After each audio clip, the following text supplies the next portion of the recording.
Welcome to This Explainer. Today, we are taking your relational skills to the absolute next level. If you've been working on expressing yourself better and building healthier connections, you are in the exact right place. We are unpacking and summarizing the final sections, chapters 15 through 18 of Caring Assertiveness. Think of this as a highly actionable, advanced toolkit for better relationships. Okay, let's dive into this.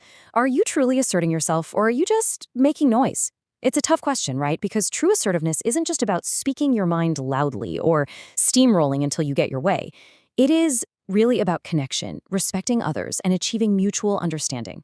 In these advanced stages of our assertive journey, we have to look closely and honestly at the habits we fall back on when the pressure is really on. Here is our roadmap for today.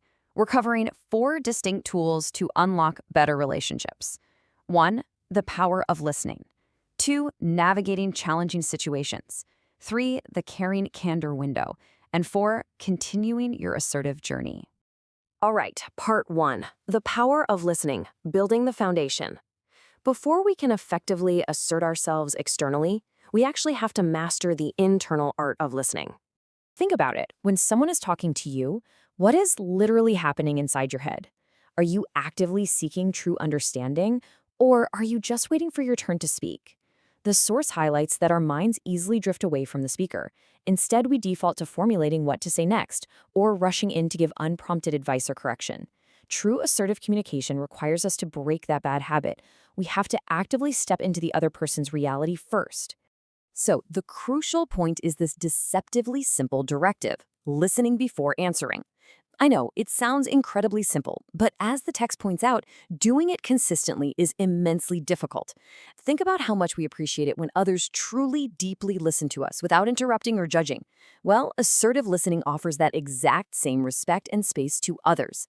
It builds a bedrock of trust where real, honest communication can finally happen. Moving right along to part 2, navigating challenging situations. The DESC method. Straight out of chapter 16, this is for when things get tense. Let's move to and see how this builds into a concrete formula. When emotions are running high and conflict arises, being assertive takes deliberate thought. You need a game plan. The DESC method is a step-by-step acronym for handling those tough situations. First, describe. Just objectively outline the situation or behavior, totally judgment-free. Next, express. Calmly state your thoughts using I messages, so you actually own your emotions. Then, specify. Tell them exactly what change you want to see. And finally, consequences. Outline the positive results of making that change. It is a brilliant, structured way to keep your head and stay assertive, rather than flipping into passive or aggressive modes when conflict hits. Okay, part 3. The caring candor window, evaluating your form. This brings us right into chapter 17. And this brilliantly illustrates how we can evaluate our communication style based on 2 specific factors: directness and gentleness. It's a matrix. If you are super direct but have 0 gentleness, you fall into harsh clarity. What about low directness but high gentleness? That's sweet haziness. Low in both? Well, that's harsh haziness. You can probably picture people in your life, maybe even conversations you've had today, that fit perfectly into these traps. But pane 1, that sweet spot, requires being high in both directness and gentleness. That sweet spot is what we call caring candor, high directness combined with high gentleness. This is literally the ultimate goal of assertive communication. It's where guidance, feedback, or boundaries are given with total honesty, but wrapped in deep, sincere care and respect for the other person. You aren't watering down the truth to spare their feelings, but you absolutely aren't using the truth as a weapon either. It's a perfect balance. Because that balance is incredibly delicate, we have to actively guard against slipping into those other 3 modes. The source emphasizes that nobody practices caring candor perfectly all the time. We all slip. So which one do you personally need to guard against? Do you tend to drop hints and avoid the issue, sliding into sweet haziness? Or do you get blunt and forget to be kind, landing in harsh clarity? Identify your default trap so you can consciously catch yourself and step back into caring candor. Which leads us to part 4, continuing your assertive journey, sustaining growth. Opening up chapter 18, we look at the long game.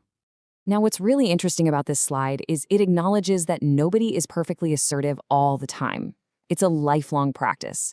So here is your roadmap for sustained growth. It starts by identifying assertive models to emulate.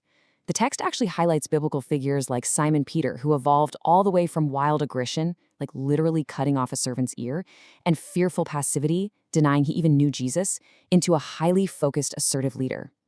After finding models, you need to know your own tendencies.